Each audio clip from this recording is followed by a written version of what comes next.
मेरी भारत सरकार से उनसे ये रिक्वेस्ट है और डिमांड है कि वो फौरन उनको वहाँ से इवैक्यूएट करें।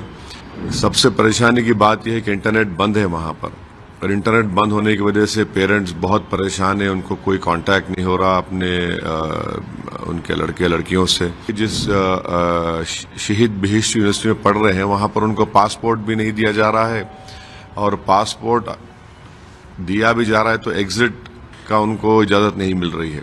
ईरान में जो गड़बड़ चल रहा है उसको लेकर बहुत सारे स्टूडेंट वहाँ फंसे हुए हैं। कल एक्सटर्नल अफेयर्स मिनिस्टर ने भी बात किया। हैदराबाद के भी बहुत सारे अच्छी खासी तादाद में स्टूडेंट। देखिए, मेरे पास तो 5 ऐसे स्टूडेंट्स की मालूमात हैं जो हैदराबाद के हैं, जो वहाँ पर शहीद बहिश्त यूनिवर्सिटी में मेडिसिन की तालीम हासिल कर रहे हैं। एक लड़की का नाम फातिमा ऐमन है, दूसरे का नाम फातिमा रिदा है, और ये दोनों हैदराबाद पार्लियामेंट कॉन्स्टिट्यूंसी के रहने वाले हैं। और सौों की तादाद में भारत के स्टूडेंट्स ईरान में पढ़ रहे हैं, और इसमें सबसे बड़ी तादाद तो कश्मीरी नौजवान बच्चे और बच्चियों की है। तो मेरी भारत सरकार से उनसे ये रिक्वेस्ट है और डिमांड है कि वो फौरन उनको वहाँ से इवैक्यूएट करें। सबसे परेशानी की बात यह है कि इंटरनेट बंद है वहाँ पर, और इंटरनेट बंद होने की वजह से पेरेंट्स बहुत परेशान हैं, उनको कोई कांटेक्ट नहीं हो रहा अपने उनके लड़के लड़कियों से। और दूसरा क्या है कि टिकट भी नहीं खरीद सकते वो लोग। और तीसरी अहम बात यह है कि इनके पास इतना पैसा भी नहीं है कि टिकट खरीद कर फ्लाइट से वहाँ से निकले। और चौथी बात यह है कि जिस शहीद बहिश्त यूनिवर्सिटी में पढ़ रहे हैं वहाँ पर उनको पासपोर्ट भी नहीं दिया जा रहा है, और पासपोर्ट दिया भी जा रहा है तो एग्जिट का उनको इजाज़त नहीं मिल रही है। तो इसमें बहुत ज़रूरी है कि मिनिस्टर ऑफ एक्सटर्नल अफेयर्स और ख़ास तौर से हमारे एक्सटर्नल अफेयर्स मिनिस्टर जनाब जयशंकर साहब, फॉरेन सेक्रेटरी फौरन कुछ प्लान बनाकर वहाँ से भारत के इन नौजवान लड़के लड़कियों को इवैक्यूएट करें, क्योंकि मीडिया में जो आ रहा है हालात वहाँ पर ख़राब हैं। और फिर ट्रंप अगर कुछ होता है वहाँ पर, जंग के हालात पैदा हो जाते हैं, तो फिर और परेशानी बढ़ जाएगी। तो बेहतर यह है कि जितना जल्दी हो सके भारत सरकार हमारे इंडियन स्टूडेंट्स को वहाँ से इवैक्यूएट करे और वापस देश को लेकर आए। सर, आपने एक्सटर्नल अफेयर मिनिस्टर से फॉर्मली अपने रिक्वेस्ट किया?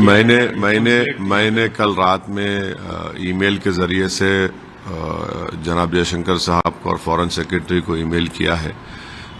ये जो 2 लड़कियों के डिटेल्स मेरे पास थे उनसे शेयर किया हूँ।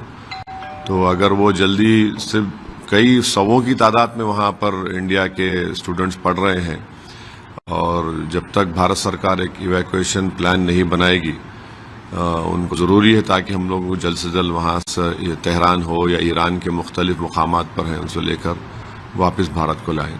तो हम ये उम्मीद करते हैं कि महाराष्ट्र में जो म्यूनसिपल कॉरपोरेशन के इलेक्शन हो रहे हैं, महाराष्ट्र की जनता उसमें आगे बढ़कर अपने वोट का इस्तेमाल करे, और ये एक अच्छा मौका आपको मिलता है कि अपनी पसंद नापसंद का इज़हार करें। हमने तो अपनी इलेक्शन कैंपेन पूरे बिहार से, हैदराबाद से, दिल्ली से सब लोग आए, मेहनत किए, और हमको अच्छा रिस्पांस मिला। हमको उम्मीद है कि इंशाअल्लाह अच्छा नतीजा आएगा। मगर आज क्योंकि एक मतदान का दिन है, वोट डालने का दिन है, हम उम्मीद करते हैं कि सब लोग निकल कर वोट डालेंगे।